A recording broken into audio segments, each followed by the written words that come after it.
Ladies and gentlemen, we're certainly glad to be here tonight. Welcome to the Moon Men Podcast. Don't be afraid. A little escapade of mine involving a couple of planets which shall be nameless. Fasten your seatbelts. It's going to be a bumpy night. Ignition sequence start.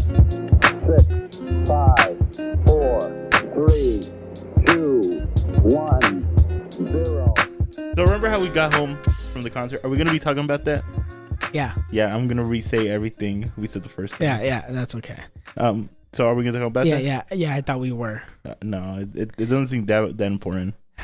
Well, like I said, I was talking to somebody. I'm not going to say her name because I don't want to give her any more clout. But I was telling her it was an experience because you and me. You showed me Logic. Yeah, you showed me Logic. We bonded listening to Logic. That's what made us become friends. And then we went to a Logic show together. Side tangent. Why?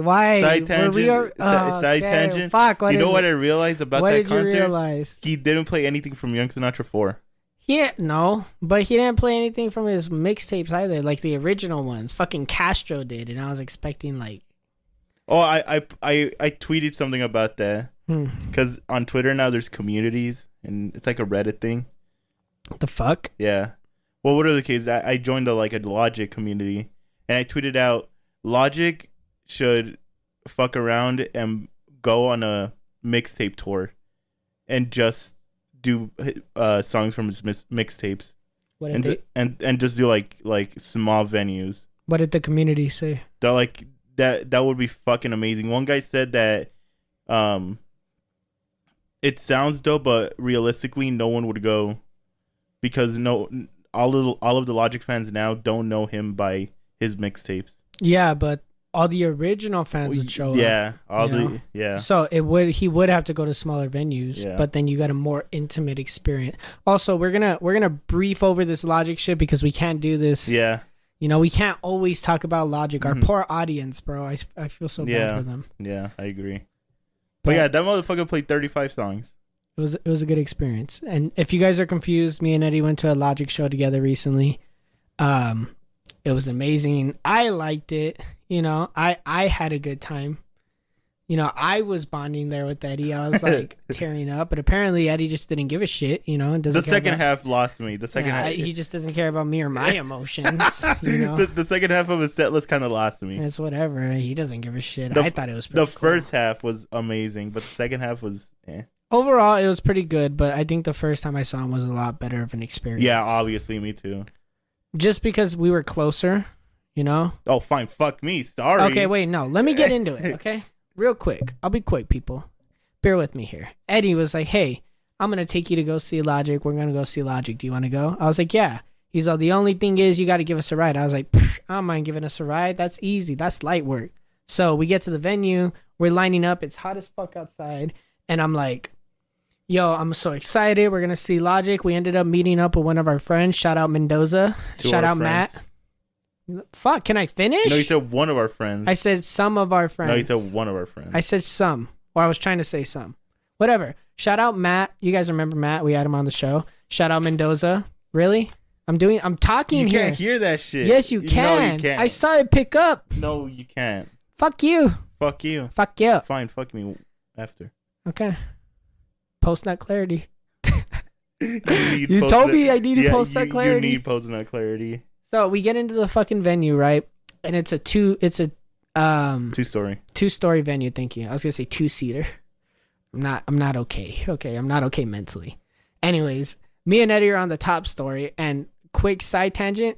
Oh my god, it was terrifying walking up there. Okay, because me and Mendy had smoked right before the concert, and like Angel said, you know, it might make it worse if you're walking up places high while being high.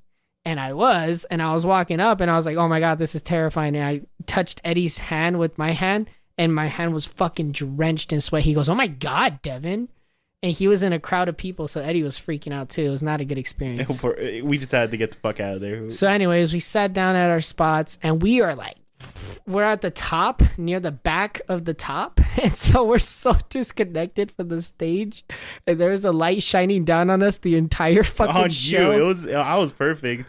But the funny part was, before the concert began, you're like, hopefully no one sits in front of us, next to us, or behind us. Nobody sat in front of me. Nobody sat behind me. Yeah, A couple sat next to me, but they're like a good. When we got there, it was pretty much dead. So I had seats all around me. I had my feet kicked up. I was chilling. I had my arms stretched out. We were like, oh, maybe if no one shows up, we could still like some better seats.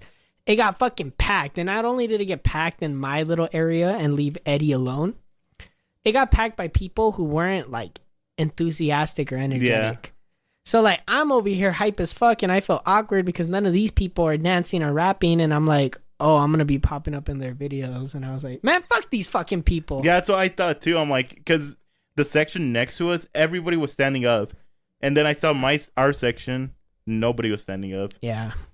But luckily, me, you, the couple next to me, and a guy in front of us, like 2 rows down, was hyped. That's all that mattered. Yeah, there's a few of us, in our little vicinity that had a great time. But overall, concert was probably like a 6 out of 10. Just the overall experience, songs, the vibe, the lights, everything. The seating arrangement. Me and Eddie had a good time, but apparently Eddie didn't give a shit. We listened to country music there, or not country, listen to chill music the entire way back to Tucson. And I promised you I was going to stay awake with you the whole time. Yeah, and you keep mentioning, I heard you mentioning it at the party. I promised them I was going to stay awake, and I'm like, we didn't even talk. I felt like I was alone. I didn't even know you recorded me. That's why I wanted to sit in the front so we could be talking. Yeah, but fucking Kyle Kyle was being like, no, I'm going to sit in the front. Fuck you. Yeah, fucking Kyle jumped in and ruined everything. Fucking Kyle. Fuck you, Kyle. I know he's listening to this. Yeah, right now. But since we got that out of the way, whatever the case, we got home late, right? We got home like around Wait. Welcome back to the Moon Man Podcast, everybody. I'm your host, Devin. I'm here with your co-host, Eddie, and back to the story. It's getting late, okay? Look at the time. Yeah, but at that point, let's not do an intro. No, what's with you in the intro lately, okay? You just don't want to do it. I don't want to do the intro. Why? It cuts it off. See? I was going to tell my story, and I got cut off. And now we have this funny and interlude. Go ahead. What's your story? So we got home at 2 a.m., right? Sorry. The Simpsons is behind you, and there's a tiger riding around with a pipe. We got home at 2 a.m., right? Uh-huh.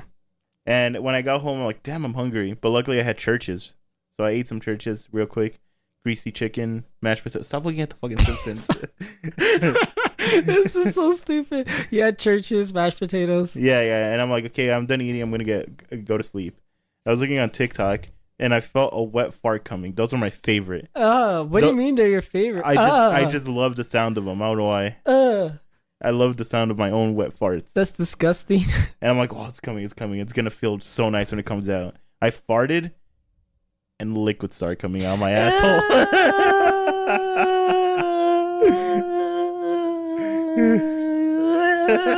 What the fuck? Yeah, liquid started coming out. No shit. It wasn't shit. It was liquid. Like water. It was a Hershey squirt. No, because it wasn't brown. It was just clear. Ew, it was literally brown fucking water, like melting chocolate. No brown. It was clear. Like just clear water. Ew. Oh, wait. Hold on. Give me a second. Give me a second. Okay, give me a second. I'm picturing your fucking brown, hairy ass cheeks leaking clear, viscous liquid. And I'm just like, ugh. Okay. Why? Like I said, I thought it was a wet fart. And it wasn't. So. What the fuck was it? What was in your ass? So I think it was because I got dehydrated. That's what happens when you get dehydrated. You start shitting water? Yeah. And I went to the restroom. That's when I found out it was just clear. I feel like gagging. Because when I got up, it was just water with a little bit of chunks of poop, but nothing on my underwear. It was just water. Oh my God, I feel like throwing up. I wish we had cameras set up right now so they could see the disgust on my face. Yeah, I was holding that in since Saturday. I told... You're holding it in for days? No. The story. The story. Oh. I was like, how are you not dead? I was telling your brother when we were going to the party. I'm like, hey, do you want to hear a funny story? And he did the exact same noises and everything. Yeah, I can already see him. He's like, He starts covering his fucking face. Yeah. That's actually a perfect segue. Holy shit. I was gonna say I have like a perfect story for that, but honestly, I don't think you're gonna find it that funny. So I'll probably just save it for our mission log. Devin, that sounded so fake. We have to be honest with them. We have to be honest. We have to tell them what the fuck happened. No, we don't. Yes, we do. Yes, we do. It didn't sound fake. You're overthinking it. No, it sounded fake. No, it we didn't. gotta be honest with them. It didn't sound fake. We gotta be honest with them. We do not have to be. We do not have to tell them what happened. Okay, whatever. Okay, they'll never know. I'll listen to this in a few weeks and be like, "What the fuck are we talking about?" That's happened to me a couple times. I thought I would pick up on the innuendos, and it didn't happen. For Devin in the future, you told me that poop joke. It wasn't funny to me, so we just cut that whole part out. It was a good 5 minutes. I think it was more like 7. Okay, fuck it. You want to bring it up so bad? We'll bring it up. I had a segment for the show. I had a poop story. I thought it was the funniest shit ever. When I heard it, I was laughing like crazy. When I reheard it, I was laughing like crazy. I told it to Eddie, and he was deadpan. And the segment was so bad, we just cut it from the whole show. But there's a chance I might record it and put it on the mission log in the future, so I don't know for sure. Just stay tuned. Yeah. Anyways, you said that you had some topics for us? Yeah. Uh-oh. We have a new serial killer in America, Devin. Wait, confirmed? Well, okay, so there's a supposed serial killer in Portland because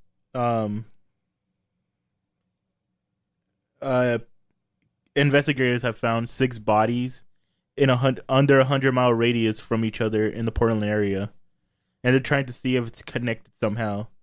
And they don't want to say if it's a serial killer or not because they fear that it's gonna cause panic around the city and all the other bullshit. Yeah, and it'll make him flee if he hasn't already. Or she. Let's not be sexist. Or because it's all women. It's all women under the age of 40. Oh.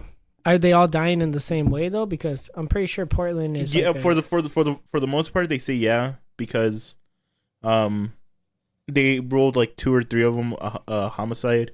The other ones are unknown causes or something else. So is Portland a dangerous crime-ridden city?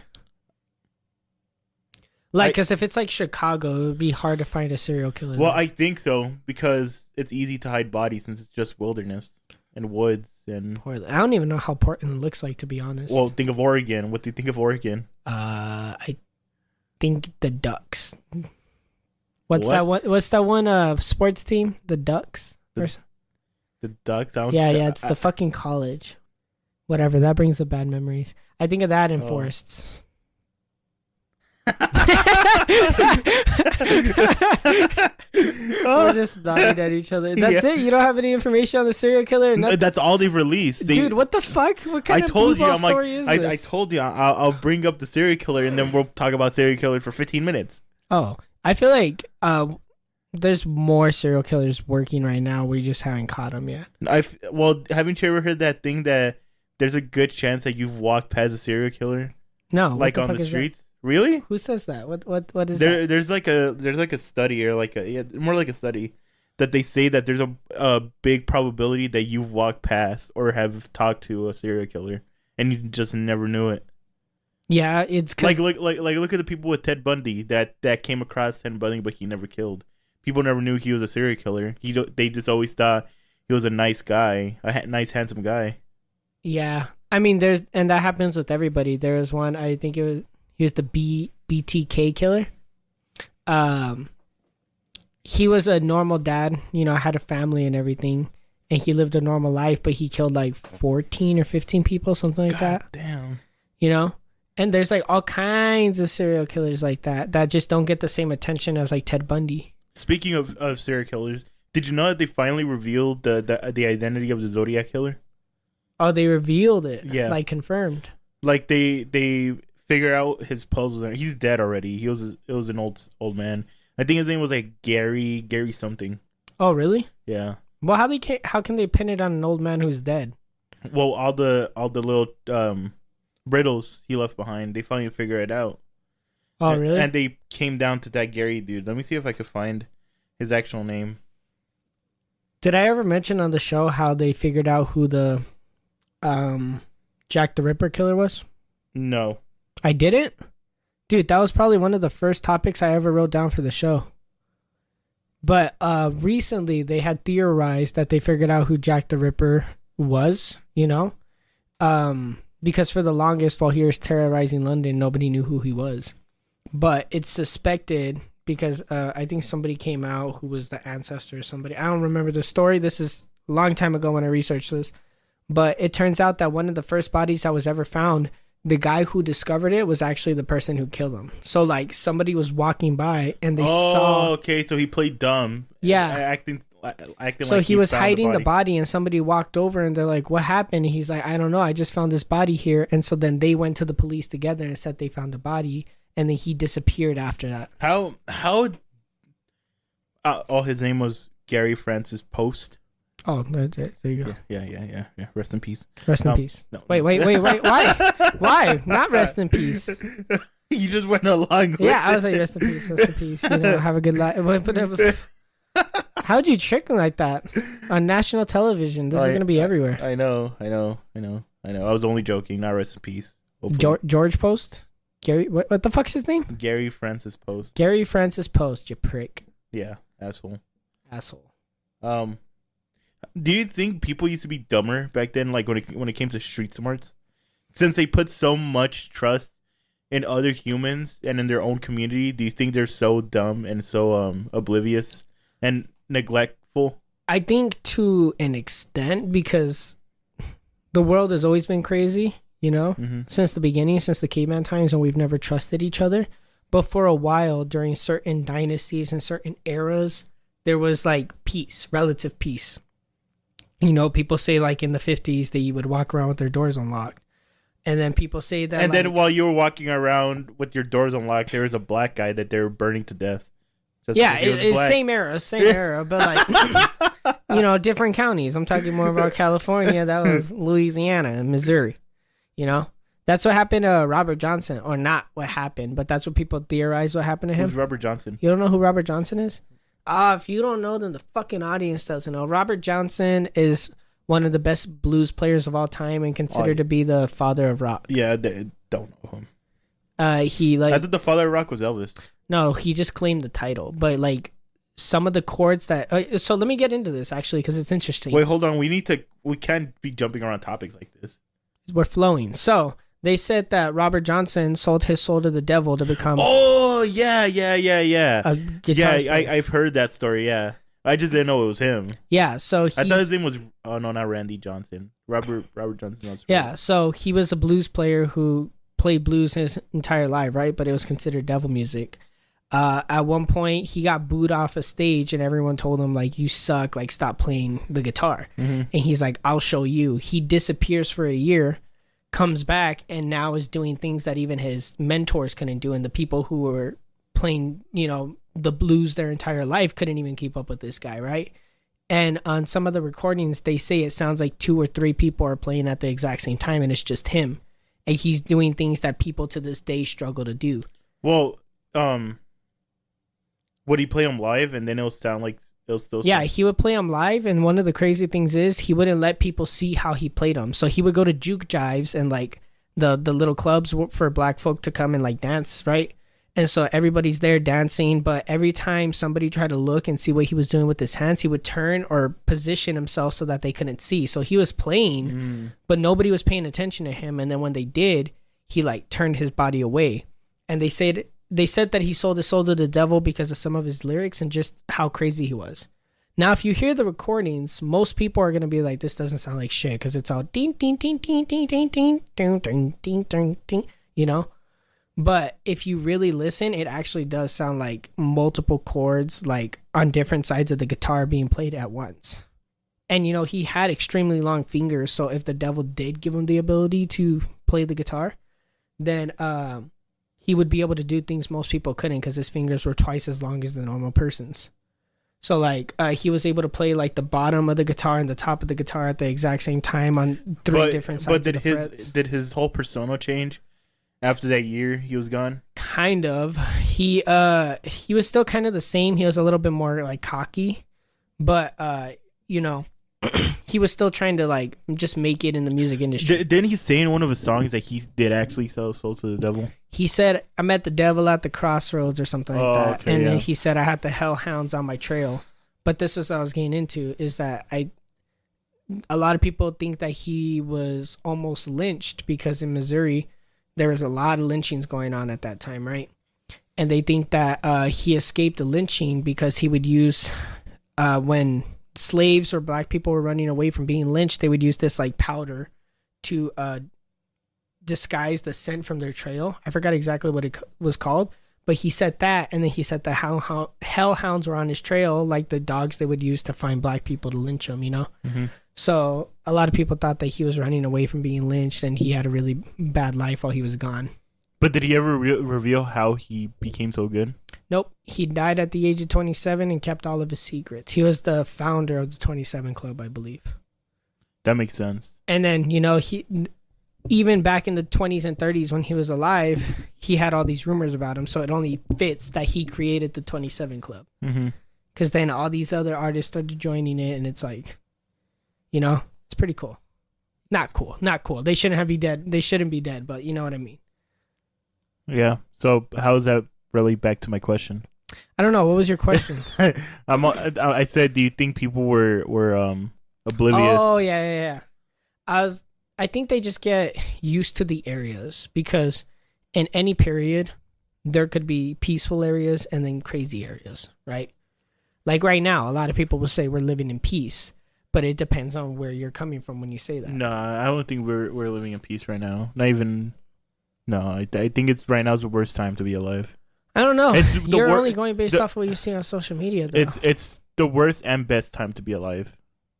Yeah, but like social media will highlight all the worst things about True, communities. but like if you look around, like look at this main street right here. It's full with homeless people. And it's been like that since we were growing up. 10 years ago, it was never like this. 10 years ago, there was actually businesses open. Now it's a handful of them.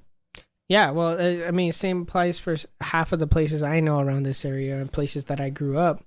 But then some of the places I grew up actually turned out to be better in the long run, you know? Mm-hmm. Like when I was growing up, it was worse in some of these areas, and now they're better. Yeah, like things just kind of change overall, and based off of where you're at and what you grow up next to, you know, it's going to affect how you look at the world, I think.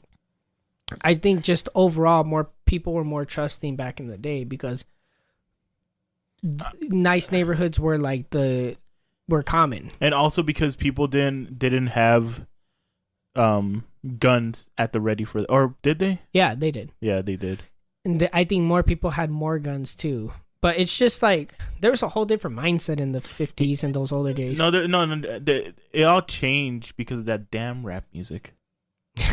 It all changed because of so many things. A lot of people blame rock. A lot of people blame rap. A lot of people blame society. It's the mainstream stuff, in my opinion. It's a lot of the mainstream stuff. I think it's a lot of everything. It was a lot of people being forced to do things they didn't like, and then a lot of, rebellious movements starting at the same time in so many different groups.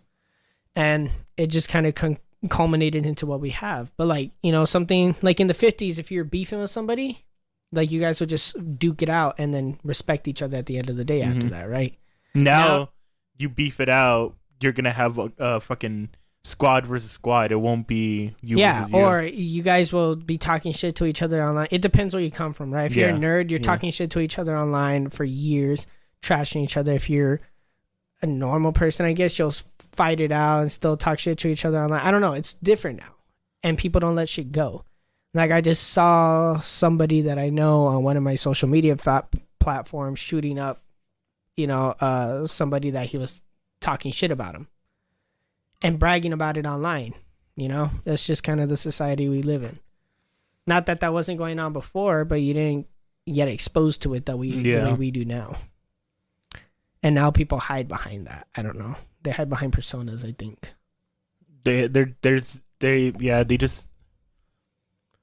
I wish more people would go back to punching people in the face. You know what I mean? Too. I feel like there's a lot more. I think that was a law and order back then. That was the law and order. You didn't say or do things because you didn't want to get punched in the fucking face. Exactly. And if things did get out of hand, that's when the law would step in. Mm-hmm. I feel like cops back then used to be like, okay, you guys settle it. Don't kill each other. You can fight. There was like a code, like a moral code. Yeah. You know, men squabbled things out like men. Women didn't even engage in that kind of things. Like there was certain societal standards we stepped up to. But like, I know a couple people that need a good punch in the face. And I know a couple people that got it coming, right? And I feel like we should kind of go back to that kind of... Like, I'm not endorsing violence. Don't go start beating up a bunch of people because I know you guys, like Eddie said, you're going to start bringing all your friends. It's going to turn into like a gang rape, you know? Mm-hmm. Like, why can't it be mano a mano?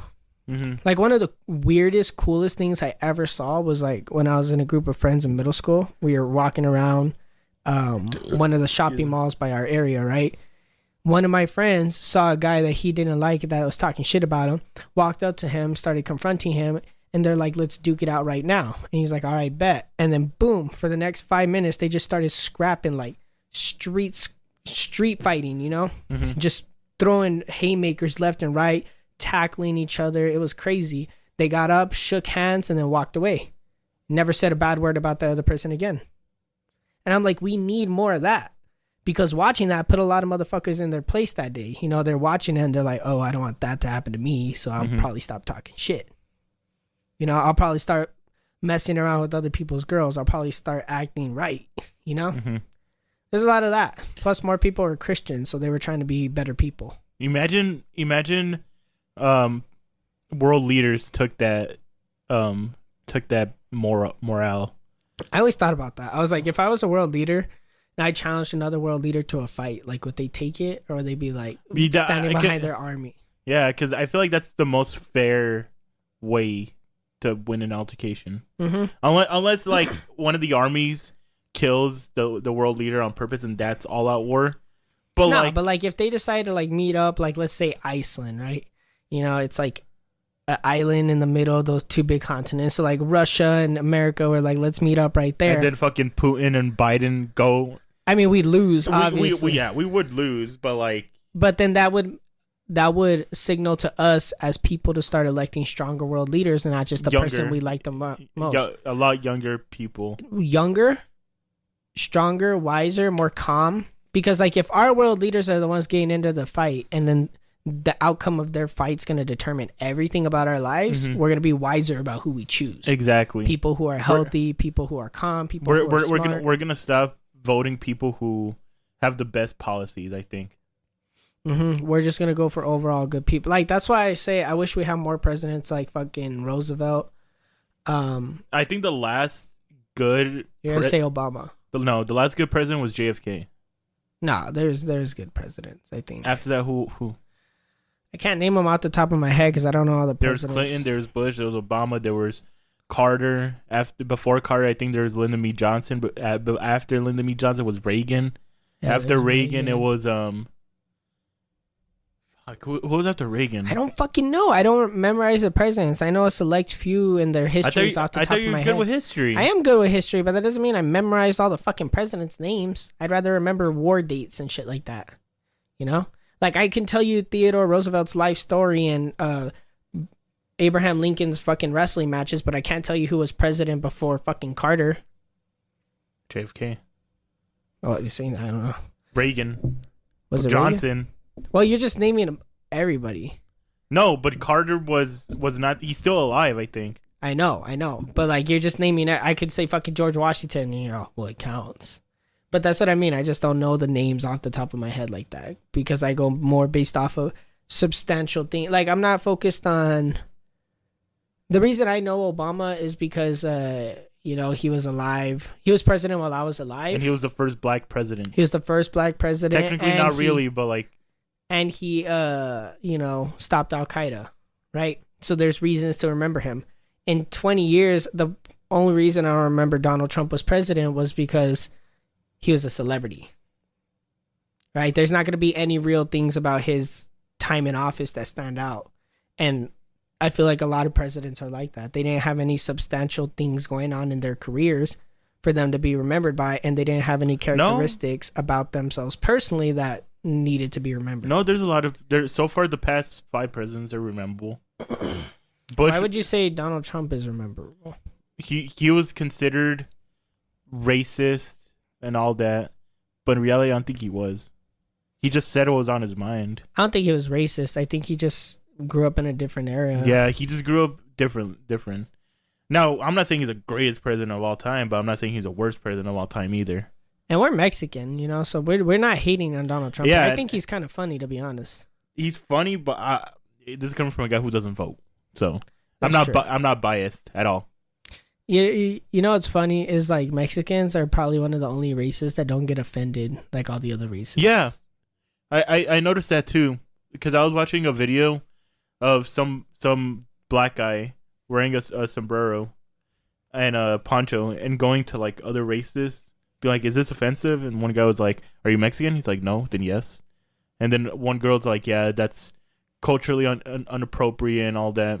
And then he comes to a Latin community, and they're like, "Oh no, we love it. It's awesome. It's awesome. It's cool. It's cool."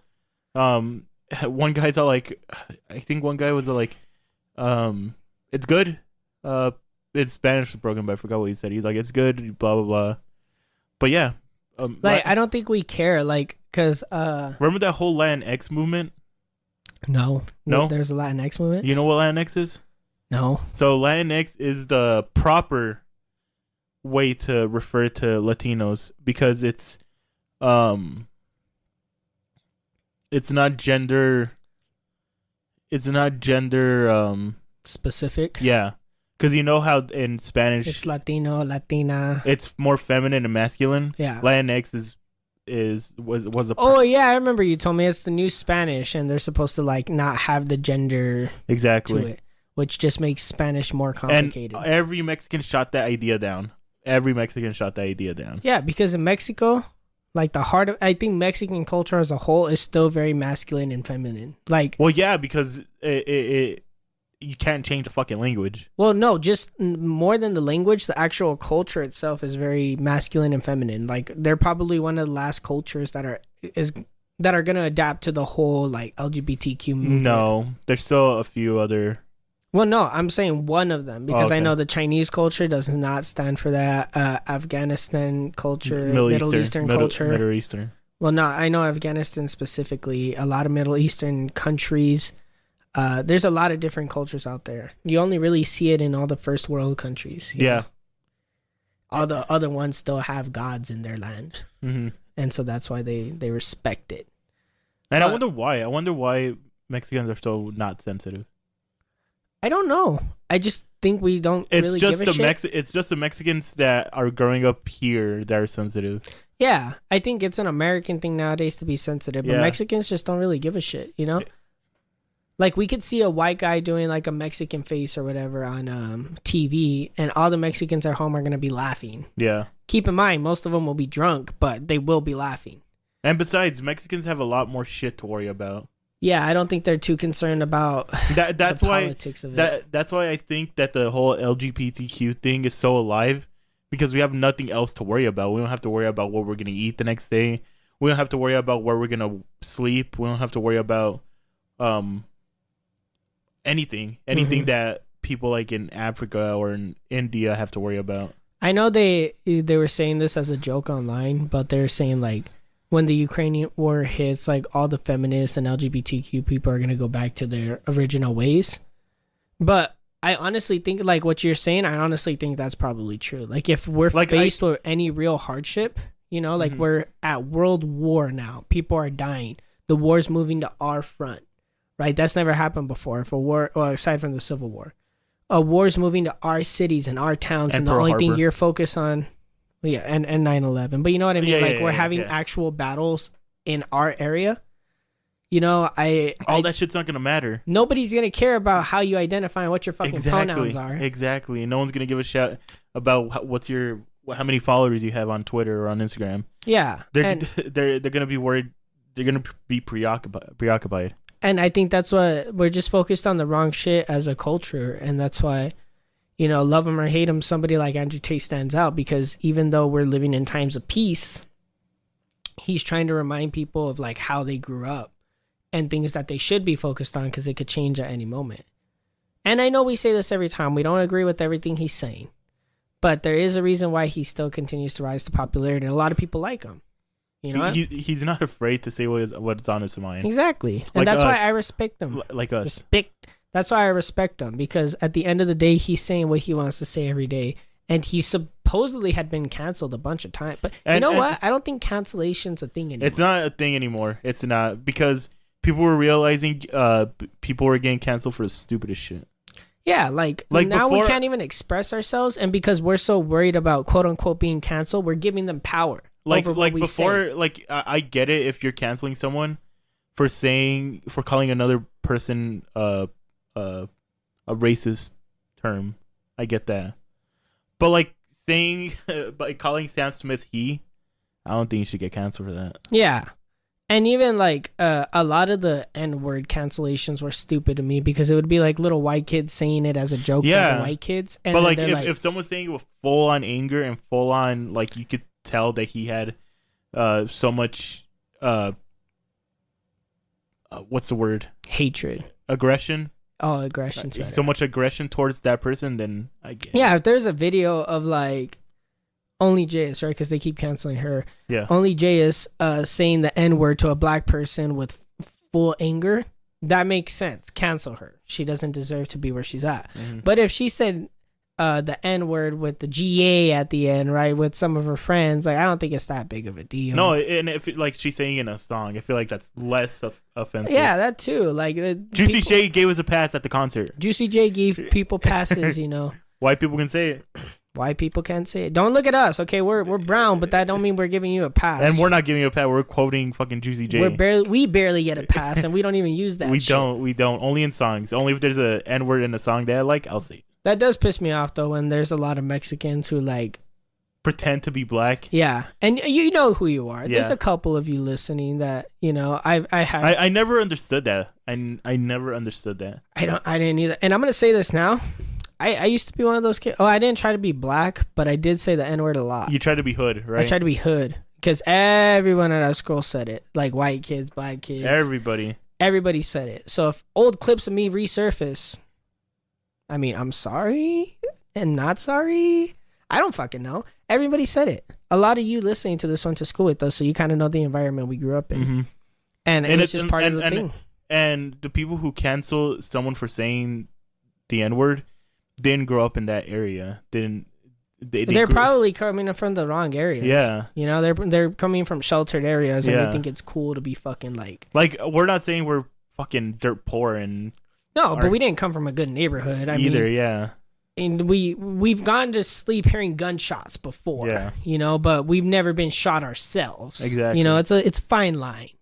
Right? I think we grew up a lot more like Logic than we did like Tupac. You know? Or Kendrick.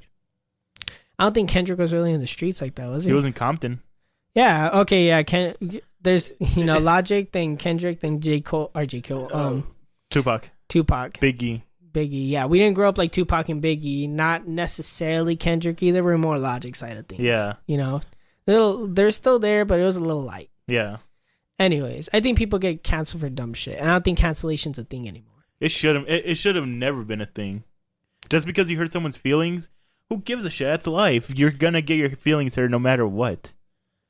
And that's the thing too. I feel like we complain about this a lot, right? But everyone is so sensitive nowadays, to the point where like at the beginning of our show we avoided certain topics because we didn't want to offend people. I feel like when we first started the show, we weren't gonna be able to have these conversations. Yeah, but I feel like we should have been able to from the beginning, because it was things that we discussed and things that should be discussed. Like, like, people got upset over the Borges episode because of the Christianity in it. Oh my fucking God. Right? And I'm like, what the fuck? We can't talk about Christianity, but it's okay if we talk about the devil for 2 hours, you know? And ghost stories. And ghost stories. Like, it's both sides of the spectrum. Yeah. Like a good example of having different conversations is Joe Rogan. He had... Oh, speaking of gunshots. For real. I think that was a firework, though. I don't know. It could be. Happy 4th, everybody. We're super late on that. Yeah. I was going to post something about it. Completely forgot. We'll touch upon that later. If we come across it again. If we remember. But, for example, with Joe Rogan, he had Robert F. Kennedy on. Robert F. Kennedy Jr. on. He's running for president for next year.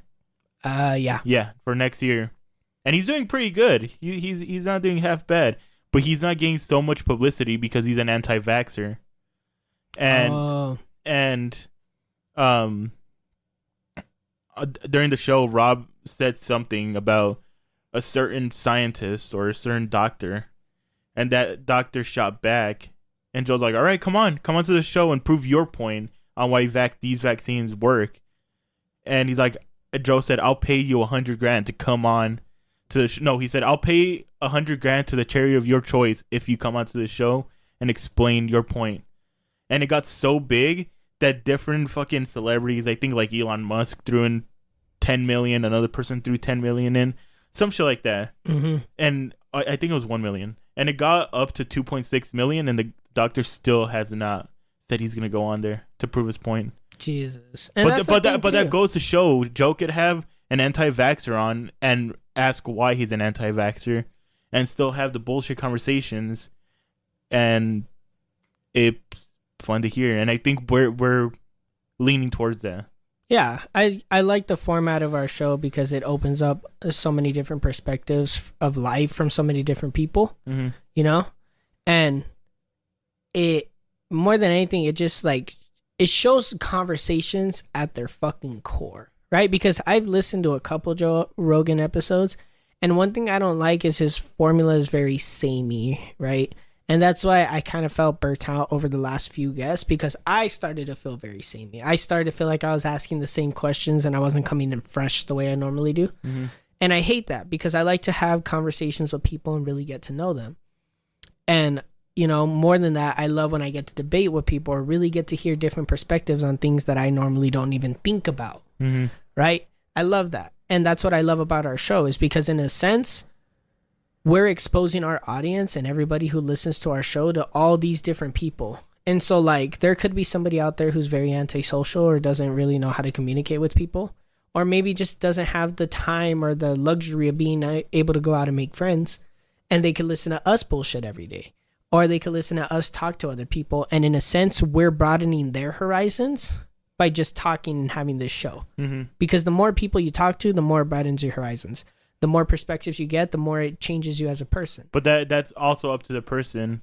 Like, if they want to get educated and they want to broaden their perspective. Oh, yeah. It can happen subconsciously, or it can happen, you know, consciously. You could be listening to it and being like, oh my God, I'm going to change my life. Or over the course of like weeks, you could be listening to this and go, oh, okay, you know, I think I'm going to stop using my phone so much. Like before, I used to be so closed off about learning politics. And I thought politics were stupid. But listening to all these new policies that these politicians have been bringing up, I've been trying to get myself more educated to see if maybe one day I'll fucking vote or something. And see, that's what gives you perspective on that.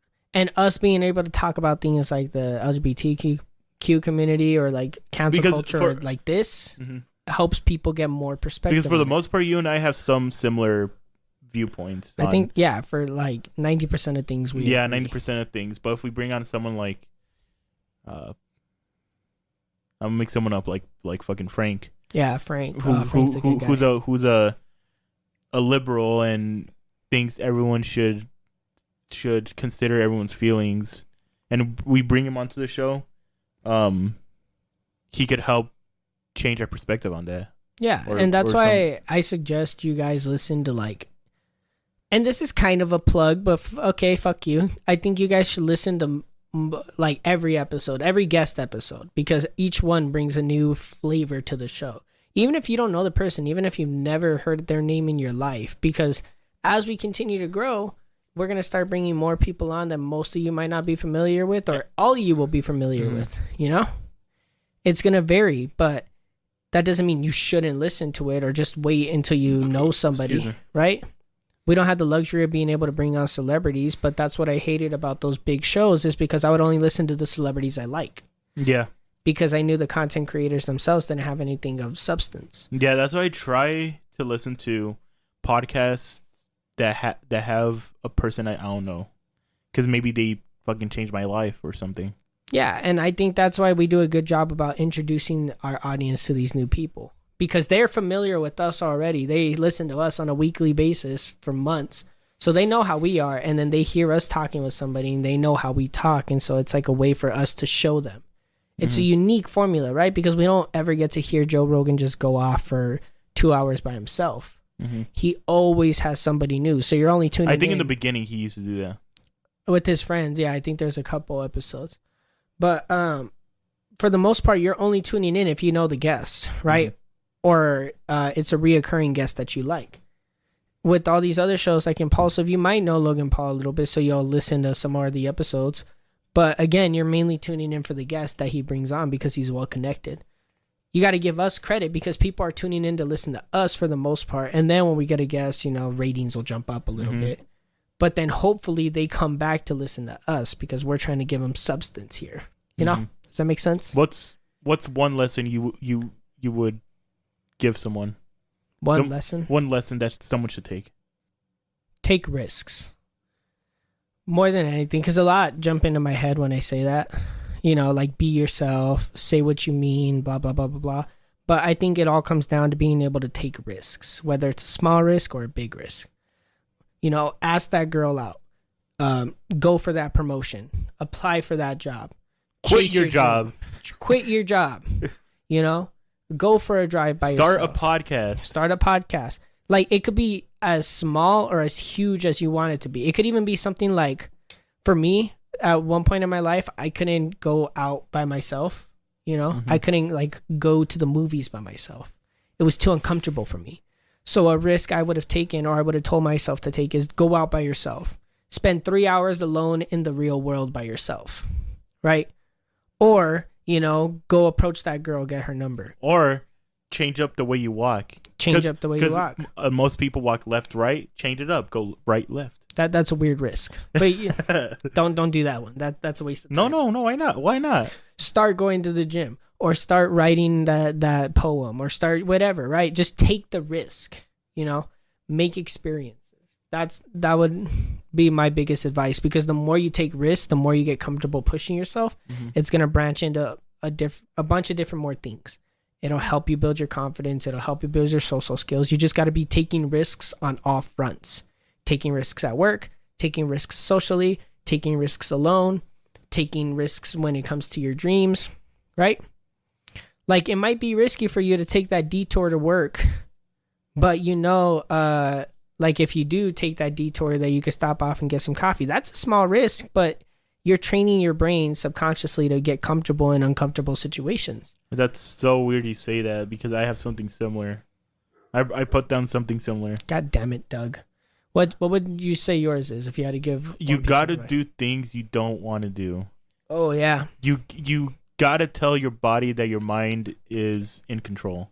So I guess that in a way that's similar to what you said, because let's say you want to, let's say you don't want to go to work or something. Let's say you don't want to go for a walk.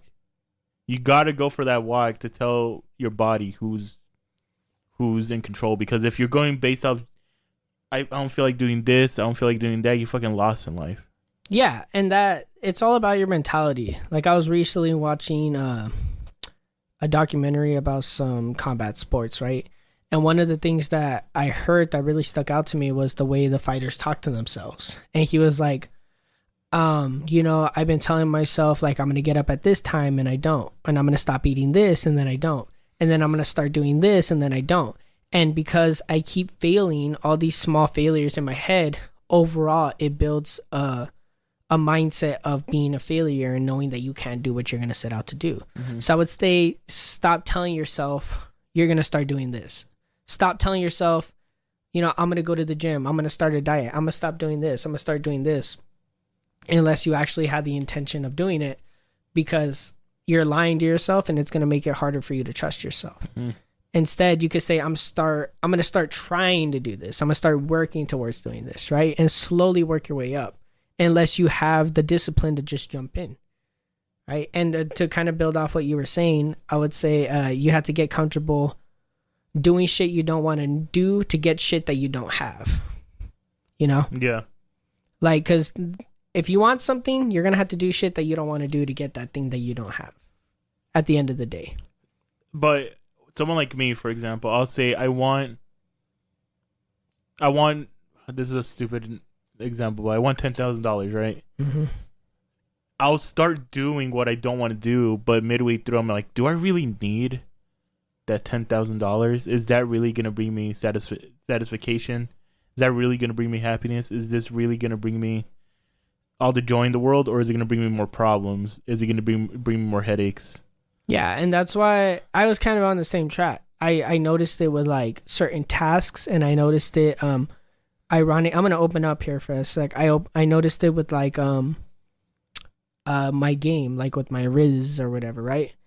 Like people would be telling me like, oh, go get this girl's number, go get that girl's number, go fuck this girl, fuck that girl, and I'm like, yeah, and I'm playing along, and then midway through whatever pursuit I'm on, I'm like, do I really want to do this? Like, do I really want to be with this person? Do I really want to have sex with this person? Mm-hmm. Like, am I going to feel satisfied after this, right?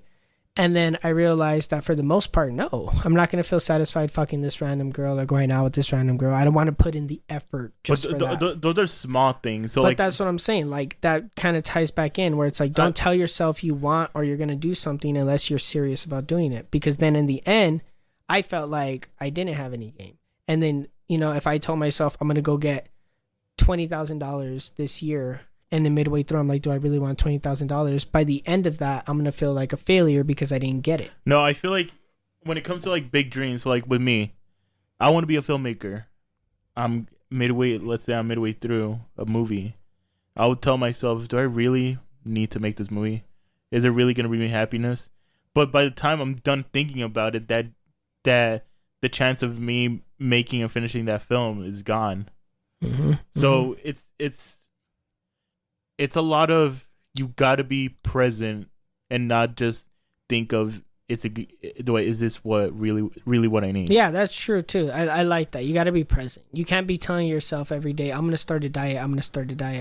Just stop telling yourself it and start doing it. Exactly. Because every time you tell yourself you're going to do it and you don't do it, you feel like a failure, and it makes you feel like you're not succeeding. But if you just get up and start doing it, you know, you're going to be much better off than if you thought about it every fucking day. Like I told you, if fate really wanted you, or rather, if fate really wanted me to be a filmmaker, it'll make me be a filmmaker. It'll just what's the word? Guide you? It wouldn't guide me. It'll push you. No, push me. It'll guide me, but more like it'll have its time. Yeah.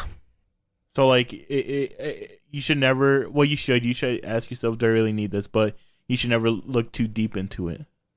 Yeah. Because you won't know until it's finished. It's over with. Yeah, like I get what you're trying to say. Like instead of worrying about, you know, whether you're gonna be the filmmaker, like let's just say you wanted to be an actor, right? You're like, my dream's to be an actor. I want to be an actor. And the entire time you're like, am I going to be an actor? Like, am I going to make it? Am I going to be like Brad Pitt? Instead of worrying about it, just do it and just work on it. And once it's finished, you'll think to yourself, okay, I acted in this role. I won this Oscar. I won this Globe, this Emmy or whatever it is.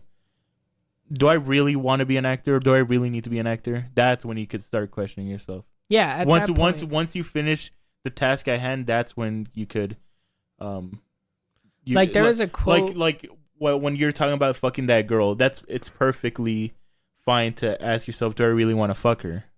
It's perfectly fine. It's a weird example, but that's like no, but what I was talking about it was big dreams, not those little but it's just a mentality thing. Yeah, you know, the side quests. Yeah, those side quests. Fucking that girl is a side quest. No, marrying that girl is a dream. Fucking that girl is a miscellaneous quest from a no-name character. It's fucking that girl is one of those side missions that you do after you finish the whole game. Yeah, that's one of the last things where it's like, should I even want? Yeah, fuck it. I guess I'll play. Is it gonna add to the story? Fuck it. But I brought that up more as like a mentality thing, right? Because as guys, we really do value like our ability to pull girls, like our game, like how attractive we are, et cetera, et cetera, et cetera. I know girls do too, but guys much more so because we have to work at it, right? Mm-hmm. Girls are more focused on like being pretty and being popular. So, you know, it kind of ties into that because guys will. Oh, geez.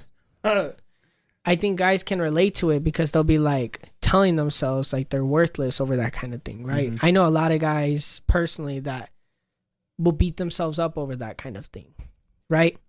And it's like it ties into not only girls or your ability to pull somebody, but like going to the gym or starting your dream or getting a promotion. Like you start telling yourself this is what you want, this is what you're gonna do, and then you don't do it, or you start questioning it halfway, and then by the end, your self-worth falls. Even though I know I'm fully capable of going and pulling that girl, pretty much any girl I want, and if I wanted to, like just sleeping with her and calling it a day, because I didn't do it and I had an audience watching me fail, it eats at your self-esteem. And so I'm like, why do I keep putting myself in that position? And you gotta have that same mentality when it comes to everything. If you keep telling yourself, I'm gonna go to the gym, I'm gonna go to the gym, I'm gonna go to the gym, you keep telling everyone around you, it's gonna be like me and those girls. That's why if you have a goal, you have to keep it private. You can't tell people you're gonna be doing something because then people are gonna but it's not even that. It's not even telling people, it's telling yourself. Because if you tell yourself every single day you're gonna do something and then you don't do it, you're never gonna trust yourself, and it's gonna make it harder for you to start. And then if you take it a step above and you start telling everybody around you, right, for motivation or like what's the word here, like they keep you grounded in a sense. If you're looking for somebody to ground you and you're looking for motivation, you tell other people and you still don't do it, it's going to make it harder for you to start. Exactly. That's why. So stop worrying about it. Stop thinking about it and just do it. That's why if you have a goal, keep it personal until you start working at it. That's when you can start sharing to others, because once you start sharing to others, those others are going to try bringing your dream down. Imagine being the asshole to bring this show down because you told us this show fucking sucks and we... Well, that's why I would say don't even worry about telling people. It's not about, going out in the world and telling everybody. Like I said, you have to wear your dream on your sleeve with confidence, but it shouldn't be about waiting to tell people, right? It shouldn't be about do this and then you could tell people. I would say if you're going to do it, do it. And when you start doing it, it's going to naturally come up. And then when you tell people about it, you have to say it with confidence. But like you said, like people are going to shit down on your dreams. People are going to push you down to the floor, regardless of what you're doing. And the first people will be your family. Your family, your family are fucking dickheads. Your family are your first haters, and they will be your first supporters or your first congratulations once you make it. Mm-hmm. Your family is going to be the fakest people ever. This isn't for everybody because a lot of people have great people in their lives. Shout out, Mom. Hi, Mom. I know you're not listening to this, but a lot of people have. In my case, my brother, my mom don't really support the fact that I want to make movies. And I get that because making movies and trying to be successful in the film industry is super hard. They're just trying to protect their baby boy, their baby brother, from all that pain. I get where they're coming from, but like you said, you got to take risks. You got to do shit you don't want to do. Mm-hmm. If I really wanted to be a filmmaker, a year from now I'll have a movie out or something. I don't know. It's just a that's stupid like goal. That's what I was telling you. And don't ever tell yourself anything stupid. Just side tangent. No. I learned that no matter how small it is, don't. Like, I'm not going to say, oh, it's just a stupid little book that I'm writing, because then I start degrading it to myself, and over time, I start to devalue it. Yeah, okay, but that, it's like you said, it's all mentally. Yeah. It's just a mental battle you always have to be on top of, right? But I get that. Like, the same with my family. Aside from my mom, and sometimes my brother, but I could kind of tell, a lot of people around me, everyone around me for the most part, looks at everything I'm doing with my writing and my with my books, with my show, with some other projects that I'm working on, and they're like, you're not gonna make it, right? They know I could make it. They know if anybody was gonna make it, it would be me, but they don't want to believe that I could because nobody makes it. It's luck, it's this, it's that. And like I was telling Eddie, I don't think there's any such thing as luck when it comes to success, because it's the people who never gave up. Like, if you never give up, then success is only an inevitability. If you never give up, you're gonna win at some point. At some point, but like, let's say you never win, at least you try. Like I told you, you and I have something that most people don't have, and that's why I say one day. It doesn't matter if it's tomorrow, or if it's 8 years from now, or if it's 20 years from now. We have something, and one day we will be successful. And that goes for anybody who thinks like us and wants to be something like us. Well, not even things like us. If you know that there's something different about you, and you know that you have something to give to this world, creatively or intellectually or physically, if you know you have something about you to add to this world, then I have no doubt in my mind that as long as you follow whatever it is to the fullest, you will succeed in life. And it doesn't matter how small or how big it is. Mm-hmm. You have something. You just got to be willing to start chasing it and start taking risks. Yeah. That's what I would say. You got to take the fucking risk. It doesn't matter if it's scary. It doesn't matter if you think you know the answer already, whether it's asking out a girl or going after a job. You'll be like, oh, she's going to say no, or, oh, I'm not going to get the job. Well, if you're that certain, do it anyways. Because then what's the worst that could happen? You already know what the fucking worst is. Right? And I know there's that joke, like if I ask out a girl, she could say like, ill this and ill that. Then prepare yourself for that. Yeah, that's what I do every time I ask out a girl. Mm-hmm. Because then if I'm 0 for 69. If she wait, what? If she does shit on you, right? You're gonna be like, oh my god, she actually shit on me. But then it's not gonna hurt as much. Yeah, you have to laugh at yourself too. Yeah, that too. What's the quote? You miss every shot you don't shoot.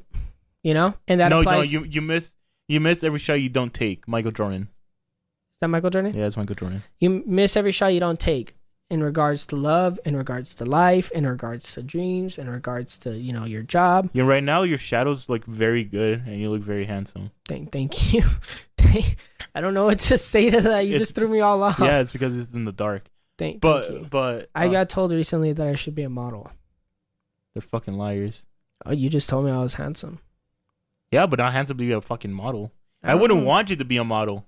Exposing your body like that for fucking money. What the fuck is wrong with you? I wouldn't go. I wouldn't show everything. I would have some. Doesn't fucking matter. About me. I wouldn't be like an underwear I'll stop model. you. I'll put you in check. And then who was it? I went out recently and somebody told me that. It was my brother. He said that the waiter was looking at one of us because I got us a table. We had to wait for an hour and some change, right? Jesus, what the fuck? Yeah, we had to wait for an hour and some change outside in the heat. And then I started talking with the waiter and I was flirting with her. And then she came back 5 minutes later and she goes, I got you guys a table. And then my brother was like, oh, no, you guys riz. Like, she got us a table. And I was like, yeah, it was me. I was talking to her. I look fucking sexy right now. And he was like, yeah. And he goes, but maybe. And then he tried to take it away. But back to the topic at hand. Yeah, I should be a model. You have to laugh at yourself because you're not going to be thinking about that girl who called you ill in 5 years from now. You're going to be laughing at that. You're not going to be fucking... you're not going to be crying over that. You're not. A little bit. I can still remember some rejection. So, you don't care. Yeah. Like, I the girls that rejected me, I think about it. I'm like, oh, who gives a shit? There's a reason why her and I are not together. It's because she was probably an asshole. But look, I think about it like this, right? I heard this quote from a movie. You don't remember days, you remember moments. You're not going to remember all those bad days that you had. You won't even remember most of those bad moments, to be completely honest. Look at me. I forget shit like crazy, right? Mm-hmm. And a lot of people are like me, I think. At least I want to believe. I want to hope. But stop focusing on the little things. Stop focusing on the here and now. What's that one quote I told you? How's your phone? Charging. No, charged. What's it at? Oh, like 76. Oh, okay, not bad. Slow as hell, Eddie. What the fuck do you mean slow as hell? What'd you start off with? Okay, here's the quote. Great minds discuss ideas. Average minds discuss events. Small minds discuss people. Stop focusing on the people. Stop focusing on the events and start focusing on the ideas. Start focusing on the concepts and start focusing on the things in your life that are actually going to matter in the long run, right?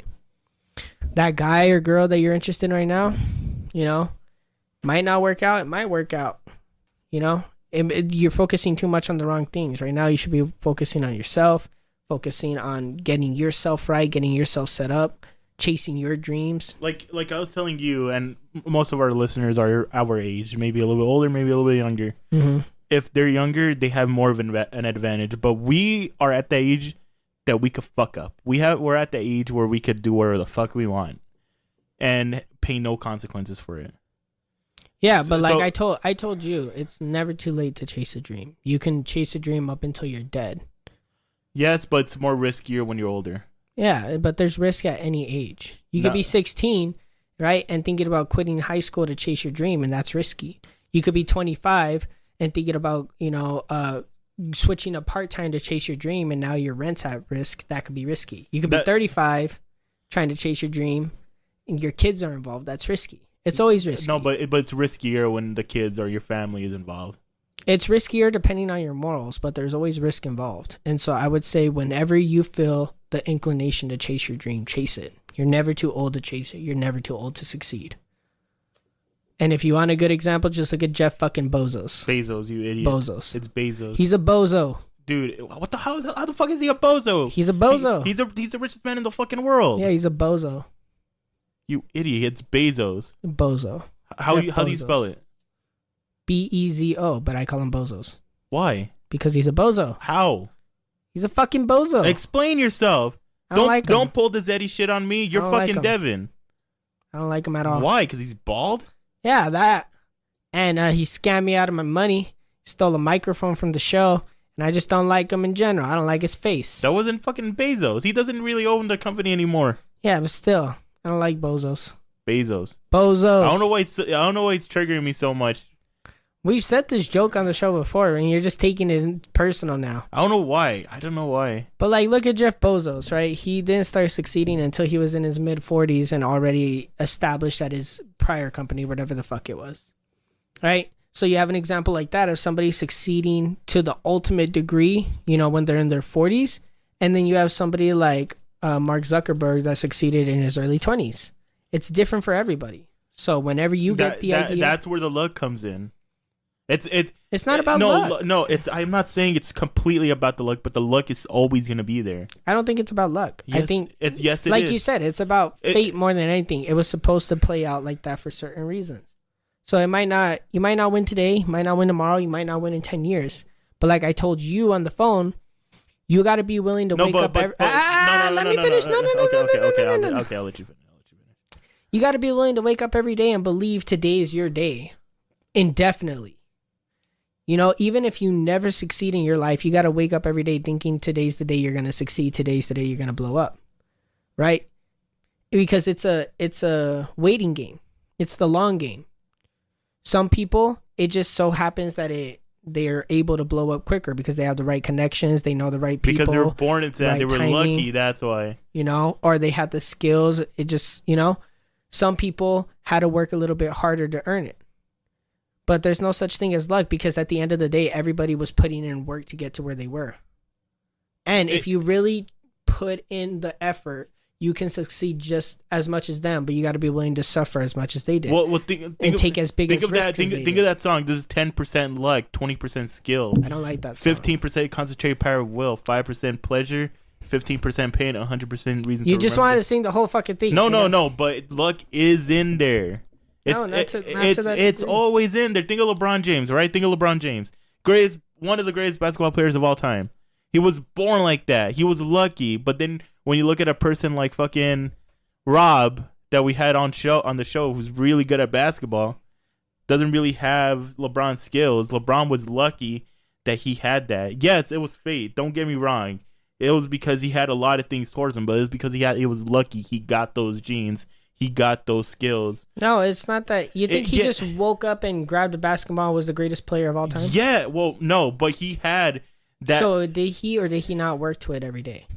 Yes, but it was still luck. Did he not put in it was still hundreds, luck. if not thousands of hours of work to get to where he was? It was still luck. It's small. It's 1.1%, but it's luck. I don't think so. It's 0.1. Even when I look at all the instances and where my life turned permanently, right? And all the instances where I almost died, I don't look at it like I'm lucky. I just look at it as like it wasn't my time. Kind of like that Christian mindset, right? it's going to play out the way it's supposed to play out. And it just so happens that some people are pre-selected to be great and others aren't. Some people have to work at it more. It doesn't mean that the other people are lucky. It just means that's how the cards fell on the table. Instead of blaming it on luck, I'd rather blame it on hard work and tell myself I'm not working hard enough so that I can get to where they get. Okay, so like let's say I was born 7 feet and I'm guaranteed a contract to the NBA. You were born 6'1". Mm-hmm. Am I lucky? No. I'm lucky. No. Because I'm lucky because I'm 7'1". Yeah, but you're also going to die young because you're 7'1". Who says who?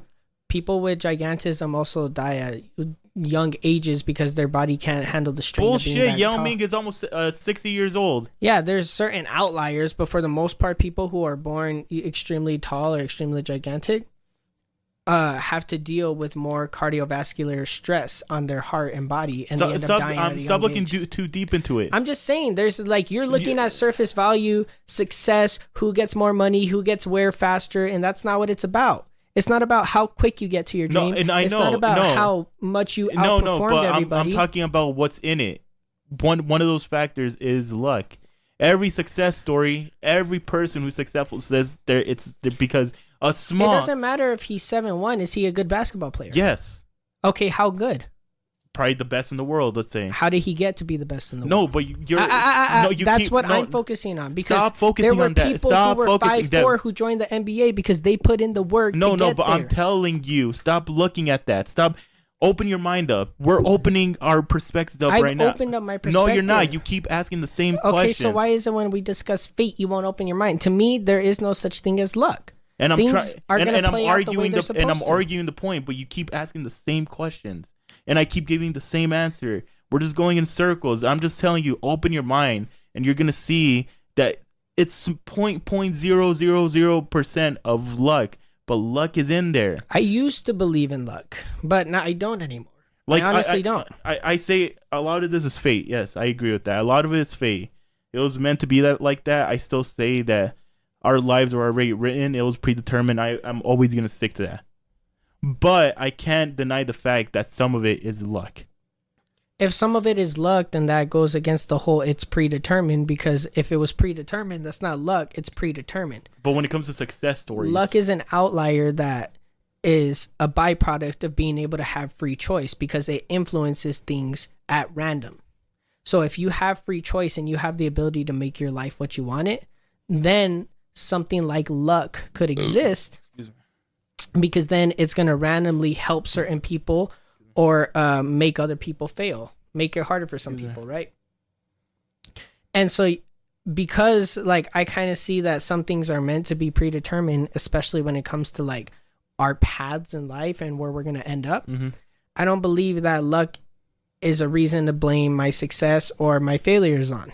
If I fail, I know it's because it just wasn't supposed to be, or I didn't try hard enough, or et cetera, et cetera, et cetera. But if I succeed, I know it's because I put in the work and I stuck to it and I didn't give up. It's the same on both ends. I'm willing to put all the blame on me and not blame it on something like Don't luck. blame luck. Don't blame luck. I'm just saying you have to acknowledge the fact that maybe a little bit is luck. I don't think it's luck. Just a tiny bit. I don't reasonably believe it's luck. Like you would look at somebody like the 7-foot giant who got into the NBA and be like, he's lucky because he was born with those genetics, right? Mm-hmm. But look at all the work that he put in to get to the skill level he got to be considered. Yeah, his height is going to play a factor in, you know, whether or not he gets chosen, but that doesn't mean that he's automatically chosen, because it could also be a hindering factor.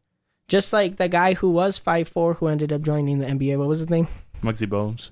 Muggsy what? Bowles, whatever his name. Bouges. Bogues. Muggsy Bogues. Just like him, he was like, oh, I'm 5'4". There's no way I could ever get into the NBA. And yet he was out there crossing fucking people who were 6'2", 6'3", you know, people who were almost 7 feet. Super tall people who had the skills to pay the bills. People who had been doing this their entire lives, and he was out there competing with them. So in my mind, I want to believe it's more about hard work, discipline, and determination rather than just luck.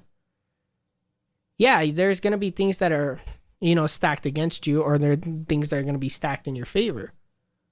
But it's all about who's putting in the work at the end of the day. Who's waking up early to do the work? Who's the one thinking about it? Who's the one dreaming about it? Who's the one envisioning it? Right?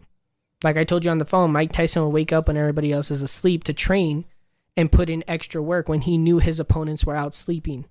When he knew what his opponents were out drinking, he was staying home and watching their fights. Shit like that. No wonder he ended up becoming the monster he became, because he was putting in the work nobody else was. And same with a lot of these athletes. What you don't see with a lot of these athletes is the amount of hours they put in to the gym, the amount of hours they put into their craft. Just like with us in our writing. Nobody knows how much we're writing. Nobody knows how much we're thinking about writing. Nobody knows how many drafts we've thrown away, how many story ideas we scrapped. That all plays into it to make us the best writers that we can be, so that when we succeed, it's because we earned the right to succeed. Because you can't just be writing shitty stories and getting out onto the main stage unless you have the connections. If you have the connections, that's a whole different story. But think about that, right?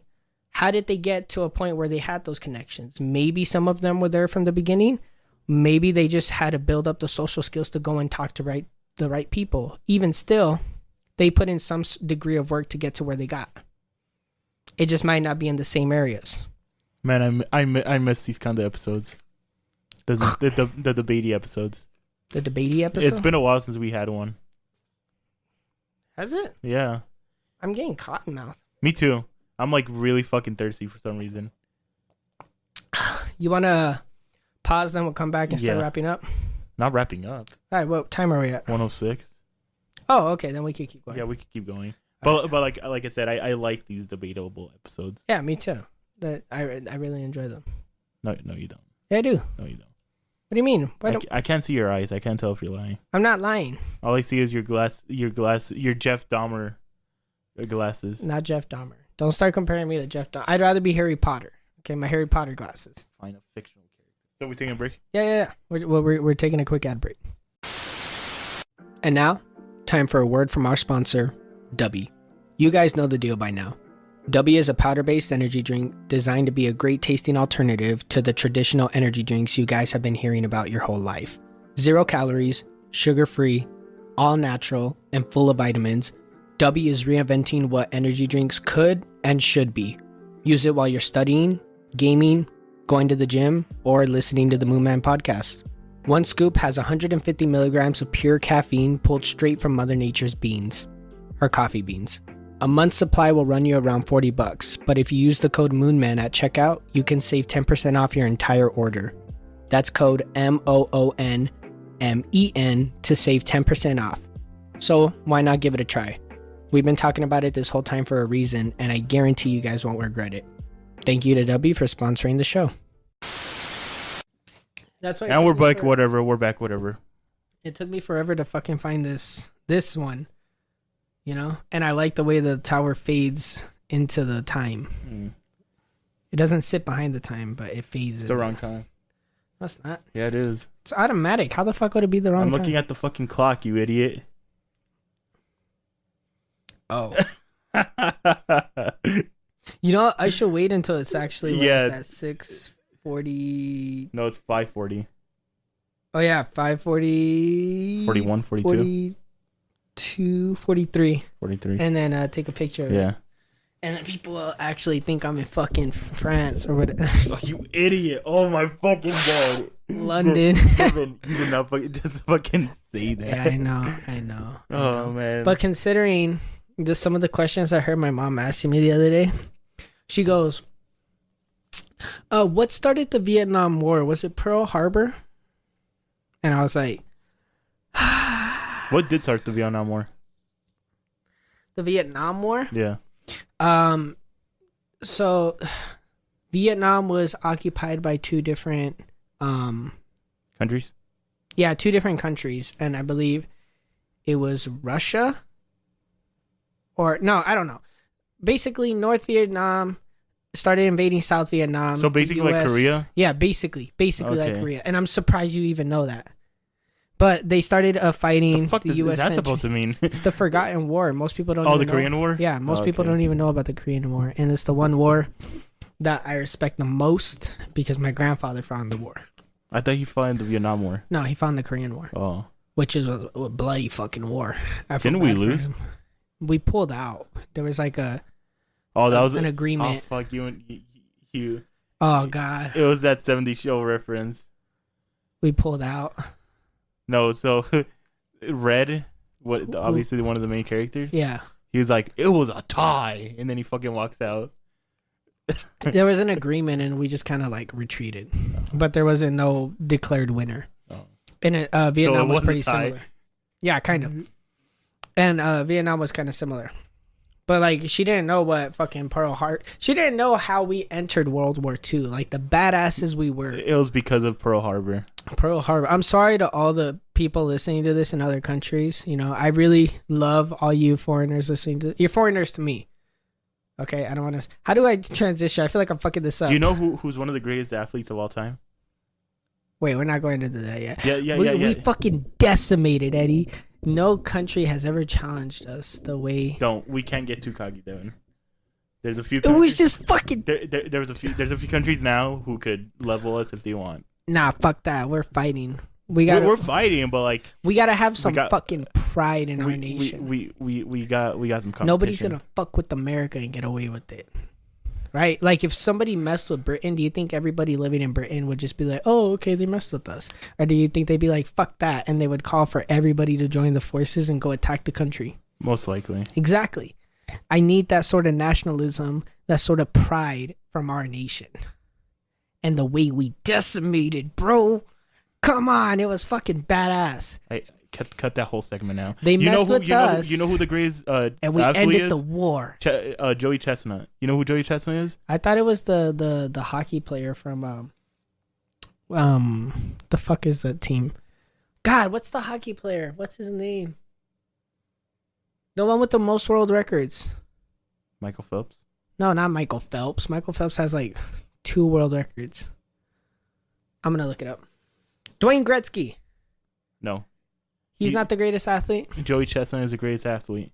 Why? He ate 62 hot dogs in 10 minutes. Matt Stoney could do that. He's 16-time world champion. Matt Stoney could do that. No, he can't. Yes, he can. I believe in that skinny fuck. He probably can't. I believe if that's the case, why hasn't he joined in one of the contests? Because he's making money at what he's doing right now. He doesn't need to prove himself. Yes, he does. He has like 5 million YouTube subscribers, and the only thing he does is post him eating. Oh wow! So we're going success based off followers now. Yeah, I mean, not by success. I mean, that guy, he won. I'm not gonna deny it. He won. But was Matt Stoney part of that competition? That's my only question. Well, he has to join, and then was he part of the competition? In any one of those 16 victories, we don't know. Was my boy Matt there? I don't know. In the crowd? I don't know. Or in the vicinity? Because if he was, we'd be talking about a whole different person. Right we could have, but since he's too scared. Damn, scared? Scared is crazy. Matt's not scared. I'll call his fucking team right now. We'll get him on that fucking stage. And then you know what? The next time we hop on this show, we're going to be talking about him. We're going to be talking about how he ate those dogs and how he won. I just switched into like a southern accent. How many hot dogs do you think you could eat in 10 minutes? 10? I think I could eat like 4 max, me too. Maybe 5. Me too. Like I could say like a good 6 for me. Like that's max. 5, you could give me an hour, and I think I could eat like 4 or 5. Well, no, because you see me, I could destroy 2 dogs in like 2 minutes. I've seen you eat at Buffalo, and it blew my mind. So like, how much do you think? I say like a good 6 or 7. For you? Yeah. I would say if you really pushed yourself, about 7. Yeah. Like I thought I was a fat ass. No disrespect, but like you're a fucking fat ass, Eddie. Holy shit! Like the way you eat impresses me, and that's a bad thing because people look at me with disgust. Okay, I eat, and they're like, he's a fucking. I forgot who it was. It was somebody from our group. I'm gonna cut their name out. It was. Right, they were talking about how I was a fat ass because I kept eating at wherever it is we went, and and they were talking about how I ate this much of this and this much of that, and I ate this and that, and they're like going off, and I came back and I was like, and I was still hungry, right? They're disgusted by me, and I look at you like Imagine I I was beat there. him. Imagine I was there. They I don't know. You're so weird because sometimes you can eat more than anybody there, and then other times you get full off of a strawberry. Yeah, like earlier when we went to Texas, I got full off with 2 breads. I know. I got full. Got full off with 2 breads and chili. No, I had 4 breads and a thing of chili. Was it 4 breads? Oh no, Yeah, you're yeah, right. It was yeah. 4. It was 4. My bad. No, it was 2. No, 4. He brought us the second basket. Yeah, 2 and 2. each.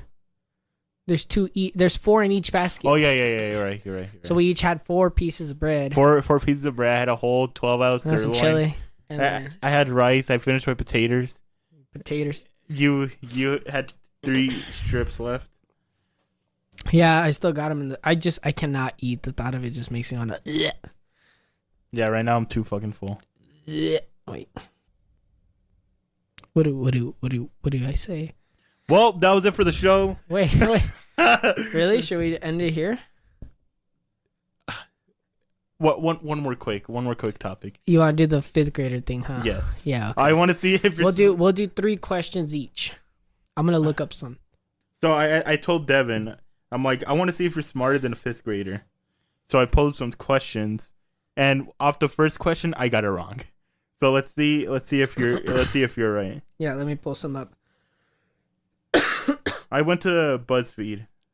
Oh, okay. I went to the science of people, so you're fucked. Okay, I go first. Yeah. Which general led the U.S. troops during the Vietnam War? The entire war? Oh, it just says the Vietnam War. I believe. Oh, he was the same. No, he did it for World War II. I'm not entirely. Beckner or something? General William Westmoreland. I've never even heard of him. Okay, let me ask you one. Okay. What kind of landform is made primarily of ice? Oh, that's stupid. I didn't even. Actually, let's see how you answer it. Though. No. I know the answer. Just give me a difficult one, like the one I gave you. How many countries are located in Africa? 42. 54. Oh, I was kind of close. I was kind of close. Go ahead. How many inches are there in 2 yards? Hold on, I gotta do some mental math here. You son of a bitch.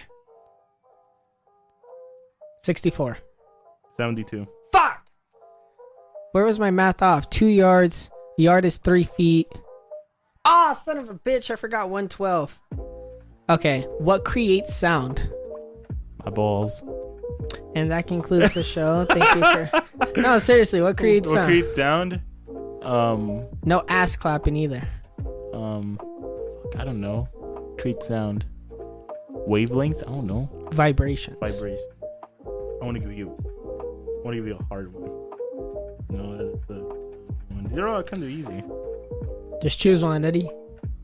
Come on, now I'm getting the bubble guts. I don't know what they put in that chili, but I don't reckon I like it very much. Who the fuck puts onions in a chili? All right, I ain't never heard of that before. 1 inch is equal to how many centimeters? I believe it's 16. 2.54. Wait, what? What am I thinking? Is it decimeters? I'm all fucked up. Damn. Okay, I got all 3 of them wrong. How many bones are in the human body? Oh my god. Is it 206? Holy shit, you actually, yeah, it's 206. How did you know that? Because I usually get the bones and countries mixed up. There's 208 countries, there's 206 bones. Okay, then what planet is closest to the sun? Mercury? Okay, I guess you're smarter than a 5th grader. I would have got all these wrong. I was looking at this like, oh god, I hope you don't ask me this. The general one was probably the one I got closest just because I've been watching war documentaries. Okay, real quick, album of the day because we have been slacking recently. I'm so sorry, people. I know most of you don't even fucking listen to these because you're fake as fuck, but we like throwing them out anyways. I'll go for the Red Dead 2 soundtrack. Okay. I don't know if I said this on the show, but I'm going to say Follow the Leader by Korn. I think you have said it. Have I? Okay, Yeah. Toxicity by System of a Down. You said it. Really? Yeah, Mesmerized by System of a Down. better. There we go. All right. Yeah, that was kind of a brief wrap up, but I gotta go do some shit. So, wish me luck. I'll see you guys in the next episode. This concludes the Moon Men podcast. The end.